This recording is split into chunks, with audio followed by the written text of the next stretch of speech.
ইলিশ মাছ পছন্দ করে না এমন কাউকে খুঁজে পাওয়া যাবে না আমার মনে হয়।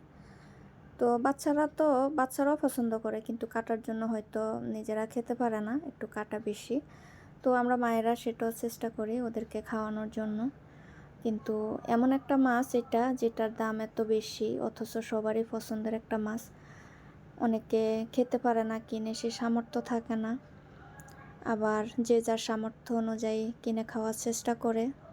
আসসালামু আলাইকুম আমার আন্টি এবং আপুরা, তোমরা যে যেখানে আছো নিশ্চয়ই আল্লাহর অশেষ সহমতে ভালো আছো, সুস্থ আছো। আলহামদুলিল্লাহ আমরা ভালো আছি। তো আজকে তোমাদের সাথে আমি শেয়ার করব সারা বছরের জন্য কিভাবে ইলিশ মাছ সংরক্ষণ করে রাখি। আলহামদুলিল্লাহ আমি আজকে 4 বছর ধরে এভাবে মাছ ফ্রিজে রেখে দিই। অনেকগুলো মাছ এনে মাশাল্লাহ অনেক ভালো থাকে, ফ্রেশ থাকে। প্রায় 2 মাস 3 মাস 4 মাস পরেও রান্না করলে কেউ বুঝতে পারে না যে এটা এত মাস ফ্রিজে ছিল, খুবই ফ্রেশ থাকে। তো সেটাই আজকে তোমাদের সাথে আমি শেয়ার করব, আশা করি তোমাদের ভালো লাগবে। তো যে যেখান থেকে আমার এই ভিডিওটি দেখছো প্লিজ একটা লাইক দিয়ে দিও।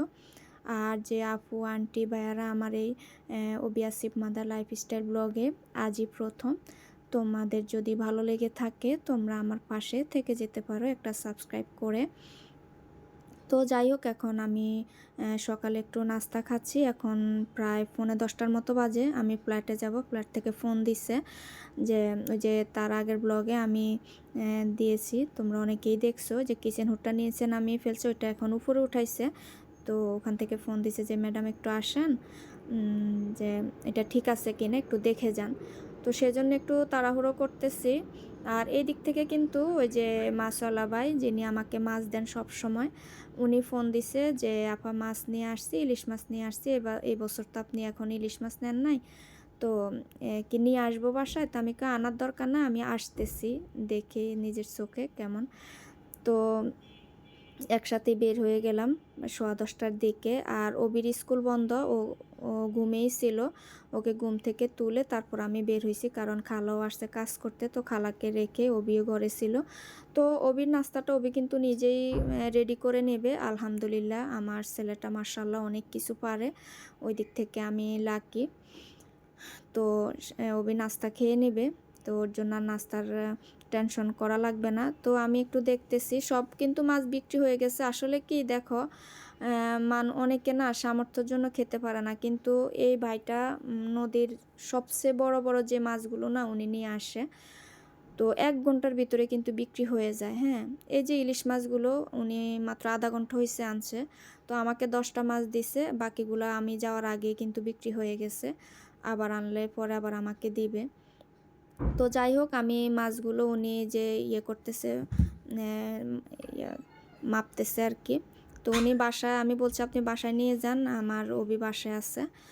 তো উনি এদিক থেকে মাছ নিয়ে আসছে, আমি চলে গেছি ফ্ল্যাটে কিচেন হুডটা দেখার জন্য আর কি। তো মাশাল্লাহ এখন সুন্দর হয়েছে। আগে কিন্তু ওই যে সাদা টাইলস যে পর্যন্ত ছিল ওই পর্যন্ত নামানো ছিল, এখন কিন্তু ওই যে ক্যাবিনেট পর্যন্ত উপরে উঠাইছে। তবে উপরের বক্সটা আর কি অকেজো হয়ে গেছে, ওইটাকে কেটে তারপরে উপরে উঠাইছে। এখন ওইটার আমি ইউজ করতে পারবো না, 2টা বক্সে নষ্ট হয়ে গেছে।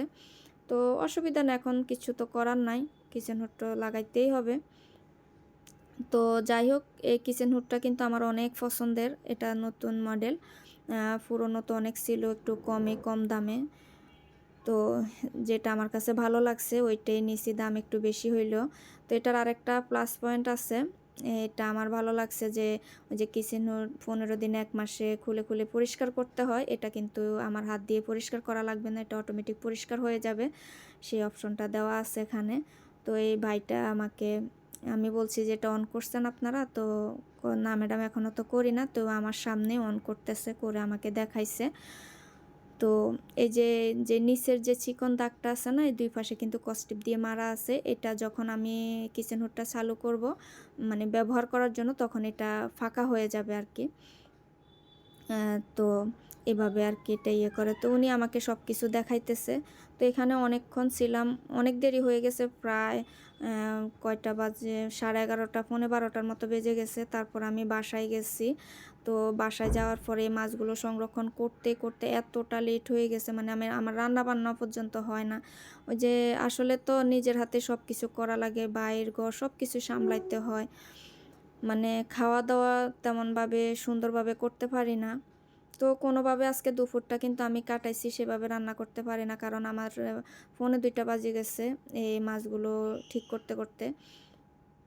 থাক মা ছেলে কোনোভাবে আরকি দুপুরটা খেয়ে দুপুরের খাবারটা খেয়ে নিছি। তো যাই হোক এখন এই যে আমি বের হয়ে যাচ্ছি। সবকিছু ওকে আছে আর ওনারা ওনাদের কাজগুলো করতেছে। তো এই তো মাছ তো এনে রাখছি। ইলিশ মাছ তো এমনিতে একটু নরম হয়ে মানে ১ ঘন্টার মতো মাছগুলো পড়েছিল ঘরে। তারপর আমি তাড়াহুড়ো করে এসে এগুলা খুলতেছি। এখন মাছগুলো আমি সংরক্ষণ করব।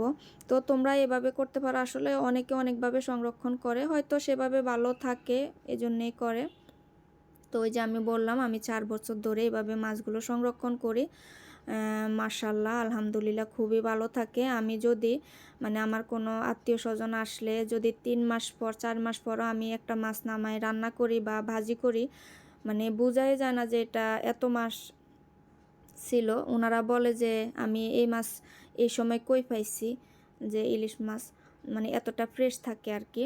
আর বিশেষ করে বেশি করে কেনা হয় অবির বাবা আসলে, উনি ইলিশ মাছ ভীষণ পছন্দ করেন। তো উনার জন্য আমি বিভিন্ন আইটেম তৈরি করি ইলিশ মাছের, সেজন্য একটু কিনে রাখি আরকি। তো উনার তো এবার আসতে একটু লেট হয়ে গেছে কারণ আমার এখানের কাজগুলো সব এলোমেলো। সেজন্যেই উনাকে বলছি একটু দেরি করে আসো, কারণ উনি ৩ থেকে ৪ মাস পর পরে চলে আসেন। তো এবার তো অলরেডি ৫ মাস হয়ে গেছে। তারপরেও তো উনি আসতে চাইছে, এই যে আসলে তো আজকে ২-৩ দিন হয়ে যাইতে ১ তারিখে আসার কথা ছিল উনার। তো আমি না করছি, কারণ কষ্ট তো আমি নিজেই করতেছি, যে উনি এসেও কষ্ট করবে। তো দুজনেই কষ্ট করি, এটা তো কিভাবে হয়? একটু কাজগুলো গুছিয়ে আনলে হয় কি একটু দুজনে একটু রিল্যাক্সে থাকতে পারবো, দুজন দুজনকে একটু সময় দিতে পারবো। তো সেজন্য আসলে ওনাকে না করা। তো ইনশাল্লাহ আসবে হয়তো আর ১ মাস পরে উনি চলে আসবেন বাংলাদেশে। হয়তো কাজগুলো আরেকটু গুছিয়ে আনতে পারবো আমি। তো দেখো আমি কিন্তু একটা করে ফেলছি তোমাদেরকে না বলেই এখন এটা বলতেছি। মাছটাকে আমি একটা এই যে শুকনা গামছা নিয়ে নিছি, এটা সুতার পুরানো গামছা। এরকম সুতার একটা ন্যাকড়া দিয়ে সুন্দর করে চেপে চেপে আলতো হাতে এই পানিটা শুকিয়ে নিতে হবে, মানে পানি থাকা যাবে না একটুকুও। তো ওই যে লেবু কেটে নিচ্ছি, এই লেবুটা মাথার ভিতরে যে ইয়েটা ফুলকাটা আছে না কানের ভিতরে, ফুলকার ভিতরে একটু বেশি করে দিয়ে দিতে হবে লেবুর রসটা। আর ইলিশ মাছের ২ পাশ একটু মেখে দিতে হবে লেবুর রসটা দিয়ে, পত্রিকা দিয়ে সুন্দর করে পেঁচিয়ে নিতে হবে, যাতে করে একটু মাছ দেখা না যায় বা বাইরের কোনো বাতাস মাছের গায়ে না লাগে। তারপরে পলিথিনে করে ওইভাবে পেঁচাতে হবে, পলিথিনটাও যাতে ভিতরে কোনো হাওয়া না থাকে, বাতাস না ঢুকতে পারে, ওইভাবে আর কি পলিথিনটা পেঁচাতে হবে। আর তোমরা করবে কি একটু লেজার সাইডটা দিয়ে একটু গিট দিয়ে রাখবে, তাহলে আর পত্রিকাটা খুলে যাবে না। তো এভাবে কিন্তু আমি মাছগুলো সবসময় সংরক্ষণ করে রাখি। তোমাদেরকে ২টা করে দেখালাম, এভাবে তোমরা করে নিতে পারো। আর আমি এভাবে করি, আলহামদুলিল্লাহ মাছটা খুবই ফ্রেশ থাকে, ভালো থাকে। তো আমি আর তোমাদেরকে দেখাইতে পারতেছি না, অলরেডি অনেক দেরি হয়ে গেছে। আমি তাড়াহুড়ো করে সবগুলো করে তারপরে হচ্ছে ফ্রিজে রেখে দিছি। আমার নামাজ গোসল সব দেরি হয়ে গেছে আজকে। ও বিয়ে চলে গেছে গোসল করে নামাজে, ও আসলে ওকে খাবার দিতে হবে। তো যাই হোক আমার বোনেরা আন্টিরা তোমরা সবাই ভালো থেকো, সুস্থ থেকো। ইনশাল্লাহ আগামী ব্লগে তোমাদের সাথে কথা হবে যদি বেঁচে থাকি। আল্লাহ হাফেজ, আসসালামু আলাইকুম।